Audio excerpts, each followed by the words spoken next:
देखिए, हम लोग क्रिस्टल जालक के बारे में पढ़ चुके हैं, कितने टाइप्स के होते हैं और पैरामीटर के बीच में क्या रिलेशन होता है ए बी सी और अल्फ़ा बीटा और गामा के बीच में। इसके बेस पर हम अलग अलग प्रकार के क्रिस्टल जालक के बारे में जान चुके हैं कि cube, tetragonal, orthorhombic, rhombohedral, hexagonal, monoclinic, triclinic, ये मतलब 7 टाइप्स के और उनके बीच का रिलेशन पढ़ चुके हैं। अब हमको ये पढ़ना है कि जितने यूनिट सेल होता है, यूनिट सेल में मतलब एकक कोशिका में अवयवी कणों की संख्या की गणना करनी है। तो एक क्यूब जनरल जो स्ट्रक्चर हम बनाए हैं तीनों का, FCC, BCC और सिंपल क्यूब, उसमें 8 कॉर्नर होते हैं। तो अब हमको थोड़ा सा कंसीडर करना है कि मतलब कैसे पार्टिसिपेट होता है। जैसे इसमें लिखा हुआ है कि किसी एकक कोशिका में अवयवी कणों की संख्या निम्न बिंदुओं के आधार पर ज्ञात की जा सकती है। तो फर्स्ट है कि किसी एकक कोशिका के कोनों पर स्थित अवयवी कण 8 एकक कोशिकाओं के द्वारा सभाजित होते हैं। अतः एक एकक कोशिका के लिए, केवल सिंगल एक के लिए, एक एकक कोशिका के लिए कोने पर स्थित प्रत्येक कण का अंश 1/8 होता है, केवल 1/8 पार्ट होता है। जैसे सपोज दैट हमारा जो रूम है वह क्यूब टाइप का है, जिस रूम में बैठ के आप पढ़ाई कर रहे हैं, देख लें ध्यान से, और उसका कोई एक कॉर्नर चूज करें और उस कॉर्नर्स को देखें कि वह कॉर्नर कितने रूम को टच कर रहा है। अगर ध्यान देंगे तो उस कॉर्नर, एक जनरल जिस रूम में बैठे हुए हैं वही रूम है, और इस रूम के जस्ट बगल का जो रूम होगा वो भी उस कॉर्नर को टच करेगा। फिर इस रूम के जस्ट फ्रंट सामने जो रूम होगा वो भी उस कॉर्नर को टच करेगा, और उसके बगल में जो रूम होगा वो भी उस कॉर्नर को टच करेगा। तो 4 रूम नीचे टच करेंगे। अगर इसका डबल बनाते हैं, मतलब एक के ऊपर दूसरा रूम, उसी रूम के उन चारों रूम के ऊपर अगर 4 रूम और हों तो वो भी चारों रूम उस कॉर्नर को टच करेंगे। तो मतलब एक कॉर्नर कितने रूम में पार्टिसिपेट कर रहा है, तो 8 में, तो एक के हिस्से में कितना आएगा, 1/8। तो किसी भी एकक कोशिका में अगर कॉर्नर पर कोई लैटिस पॉइंट है, कोई भी पॉइंट कॉर्नर पे है, तो वह कॉर्नर का वह पॉइंट उस रूम के लिए कितना पार्टिसिपेट करेगा, सिर्फ 1/8। ठीक है।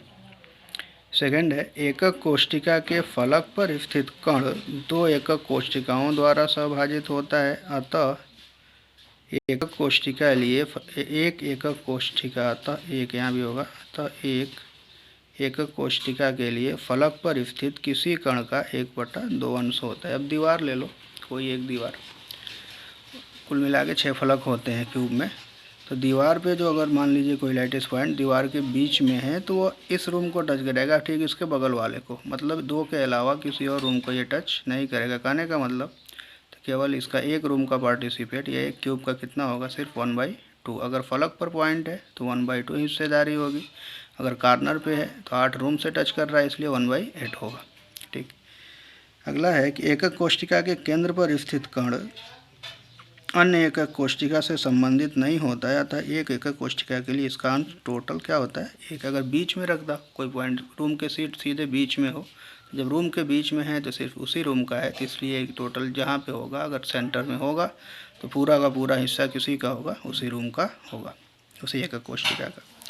एकक कोशिका के किनारे या भुजा पर स्थित कण 4 एकक किनारे या भुजा पर स्थित कण 4 एकक कोशिकाओं के द्वारा सभाजित होता है। अतः एक एकक कोशिका के लिए इसका अंश 1/4 होता है। जनरल मान लीजिए, अगर वो क्या बोलते हैं, कुल मिला के 12 कोर होते हैं क्यूब में, 12 कोर में किसी भी एक कोर पे अगर पॉइंट हम मतलब कि ज्यूम कर लें तो वो कोर कितने को टच करेगा, 1 2 एक ऊपर और फिर एक उसके ऊपर, मतलब 2 रूम नीचे 2 रूम ऊपर, वो कॉर्नर वो भुजा उसमें कॉमन होगा। तो कहने का मतलब ये हमको पता होना ज़रूरी है। इसी के बेस पर नंबर ऑफ एटम्स कैलकुलेट करते हैं। अगर कोई भी पॉइंट कॉर्नर पे है तो उस लैटिस का कितना भाग, मतलब उस यूनिट सेल का कितना भाग होगा, 1/8। अगर फेस पर है तो 1/2। अगर सेंटर में है तो टोटली 1, मतलब टोटल 1 होगा, पूरा का पूरा। अगर कॉर्नर पे है, किनारे पर है, तो 1/4। अब विभिन्न एकक कोशिकाओं में परमाणुओं की संख्या की गणना करनी है। हम विभिन्न टाइप के एकक कोष्टिका पढ़े थे। इसमें एक सिंपल क्यूब था। सिंपल क्यूब में क्या होता है कि सारे लैटिस पॉइंट, सारे पॉइंट किस पे होते हैं, कार्नर पे होते हैं। और उसके बाद हमने पढ़ा था बीसीसी में मतलब क्या है, केंद्रित घन में क्या पढ़ा था कि आठों कार्नर के साथ साथ सेंटर में एक पॉइंट होता है। और एफसीसी में क्या पढ़ा था, आठों कार्नर पे होते हैं और 6 फलक में के बीच में होते हैं। तो इसके बेस पर हम एक टेबल बना रहे हैं। इस टेबल के हिसाब से हम कैलकुलेट करेंगे नंबर ऑफ एटम्स। तो क्रम संख्या 1 2 ये 3 हो गया। तो अब इसमें हमने पॉइंट बनाया कोनों पे, कोनों के परमाणुओं की संख्या कितनी है, फलक के केंद्र पर उपस्थित परमाणुओं की संख्या, केंद्र पर उपस्थित परमाणुओं की या कणों की संख्या कितनी है, और परमाणुओं की कुल संख्या है। पहले सरल या आद्य घन। सिंपल क्यूब में क्या होता है ना, 8 कार्नर पे पॉइंट्स होते हैं। तो 8 कार्नर पे हैं तो कुल कितने कार्नर होता है सिंपल में, 8। सिंपल क्यूब में 8 कार्नर होते हैं, नंबर ऑफ कार्नर्स 8, और एक कार्नर का पार्टिसिपेंट हिस्सा कितना होता है 1/8। टोटल कितने हो गए 8 × 1/8 एक परमाणु। फलक के केंद्र पर उपस्थित परमाणुओं की संख्या, तो सिंपल क्यूब में फलक पर कोई परमाणु नहीं होता है तो इसलिए 0, केंद्र पर भी कोई नहीं होता है इसलिए 0। तो टोटल परमाणुओं की संख्या कितनी हो गई 1। पूछा जाए कि सिंपल क्यूब में या सरल घन में परमाणुओं की संख्या कितनी होती है, तो 1 होती है। दूसरा है हमारा काय केंद्रित घनी या BCC, body centred cube. Body centre का क्या परिभाषा पढ़े थे कि ऐसा क्यूब जिसमें 8 कार्नर के साथ साथ यूनिट सेल के सेंटर में भी एक पॉइंट होता है। तो ये कार्नर पे 8 होते हैं, तो 8 × 1/8 1 हो गया।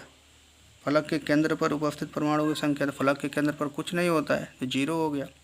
केंद्र पर उपस्थित परमाणुओं की संख्या कितनी होती है 1 होती है, तो 1 और 1 मिलकर कुल कितने हो गए 2। तो बीसीसी में परमाणुओं की संख्या कितनी होती है 2। अब एफसीसी में आ जाएं, फेस सेंटर्ड क्यूब में फलक केंद्रित घन।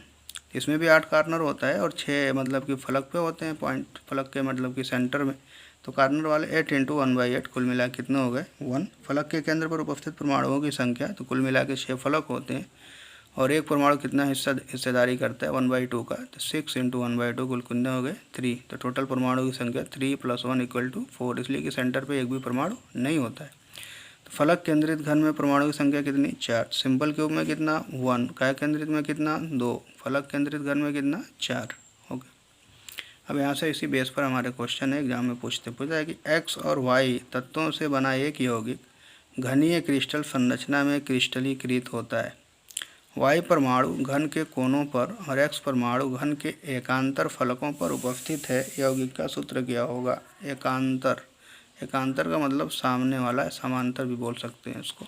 समांतर वाले कोई का बोलते हैं आध, समांतर वाले कोई ना बोल अंत केंद्रित घन, लास्ट वाला जो चौथा टाइप पढ़े हुए थे। तो देखो सॉल्व करेंगे तो क्या होगा। y परमाणु घन के 8 कोनों पर स्थित है, अतः प्रति इकाई सेल y परमाणु के द्वारा योगदान 1/8 × 8 = 1। क्लियर। x परमाणु घन के एकांतर फलकों पर उपस्थित है, अतः 2 फलकों पर उपस्थित होगा। इस कारण x परमाणुओं के द्वारा योगदान 2 × 1/1 कितना हो गया 1। तो x भी 1 y भी 1, टोटल फार्मूला। अतः यौगिक का सूत्र XY। क्लियर। ऐसे ही क्वेश्चन है कुछ एग्जाम में 2016 में पूछा भी है। एक घनीय ठोस 2 तत्वों A तथा B से बना है। घन के कोनों पर B परमाणु एवं अंतः केंद्र पर A परमाणु स्थित है। इस यौगिक का सूत्र क्या है, यह आपको सॉल्व करना है। 2016 में क्वेश्चन आया भी था। यदि 3 तत्व P, Q, R घनीय एकक कोष्टिका में क्रिस्टलीकृत होते हैं, जिनमें P परमाणु कोनों पर, Q परमाणु घनीय केंद्र पर तथा R परमाणु घन के प्रत्येक फलक के केंद्र पर हो, तो यौगिक का सूत्र क्या होगा। तो सीधा सीधा मतलब है, देखो सॉल्व करेंगे तो इकाई सेल में P परमाणुओं का योगदान, तो P कार्नर पर है, कुल कितने कार्नर होते हैं 8, और एक परमाणु का योगदान कितना है 1/8, तो गुणा करेंगे कितना आ जाएगा 1। Q परमाणुओं द्वारा योगदान, तो Q कहाँ है सेंटर पे, तो सेंटर है तो पूरा का पूरा उसी का होगा, तो ये 1 हो गया। 6 फलकों के केंद्र पर उपस्थित R परमाणुओं द्वारा योगदान, तो कुल मिला के 6 फलक होते हैं, तो 6 × पार्टिसिपेट मतलब कितना शेयरिंग होती है उसकी सहभागिता 1/2 की, तो 6 × 1/2 कितना हो गया 3। अतः यौगिक का सूत्र, नंबर काउंट कर लो, P कितना है 1 P, Q कितना है 1 Q और R कितना है 3 P Q R 3, ये सूत्र हो जाएगा यौगिक का। क्लियर। अगला देखेंगे CaF2 क्रिस्टल में कैल्शियम आयन FCC क्रम में व्यवस्थित है। एकक कोष्ठिका में F माइनस आयनों की संख्या ज्ञात कीजिए। तो सबसे पहले हमको पता होना चाहिए कि FCC में कितने परमाणु होते हैं। तो FCC में कितने होते हैं? 4। प्रति इकाई सेल CaF2 क्रिस्टल में कैल्शियम आयनों की संख्या 8 × 1/8 + 6 × 1/2 कुल मिला के 4। 8 कार्नर पे 6 फलक पे, तो कार्नर वाला का हिस्सा कितना? 1/8 और फलक वाले का 1/2 कुल मिला कितने? 4। तो कैल्शियम प्लस आयनों की संख्या कितनी हो गई? 4। अतः प्रति इकाई सेल CaF2 क्रिस्टल में F माइनस आयनों की संख्या 2 × 4 = 8 होगी। क्यों? कि जितने धनायन होंगे उतना ही ऋणायन होना चाहिए। तो एक कैल्शियम आयन कितने फ्लोराइड आयन से बॉन्ड बनाएगा? तो 2। कुल मिला के 1 2 से, तो 4 कितने से? 8 से। एक और क्वेश्चन है, ये आपको सॉल्व करना पड़ेगा। NaCl क्रिस्टल में क्लोराइड आयन फलक केंद्रित घनीय क्रम में व्यवस्थित है। क्लोराइड आयनों की संख्या की गणना कीजिए। 2016 में क्वेश्चन है, सॉल्व करिएगा इसको। एक घनीय संरचना वाला यौगिक A तथा B तत्वों से बना है। इसमें A परमाणु घन के कोने पर तथा B परमाणु फलक के केंद्र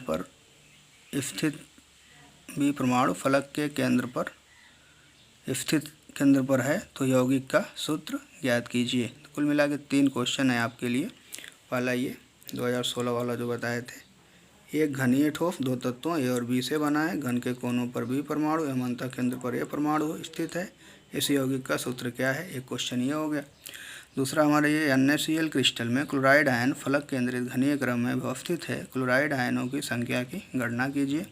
और एक अगला क्वेश्चन हमारा है, एक घनीय संरचना वाला यौगिक A तथा B तत्वों से बना है। इसमें A परमाणु घन के कोने पर तथा B परमाणु फलक के केंद्र पर है। तो यौगिक का सूत्र ज्ञात कीजिए। तो काफ़ी मतलब कि कमी है, ज़्यादा नहीं, हल्का मतलब कम ही पढ़ना है। इतना ही बड़ा वीडियो है ये, लेकिन ये सारे क्वेश्चन यहाँ पे न्यूमेरिकल है, उसी पर कोई ना कोई एक क्वेश्चन भी आता है। तो थोड़ा सा समझ के ध्यान से जूम करिएगा रूम को। कार्नर, फेस और हमारा एज, सेंटर। कहने का मतलब कार्नर का मतलब क्यूब का कोना, फेस फलक। कुल कितने फलक होते हैं क्यूब में? 6 फलक होते हैं।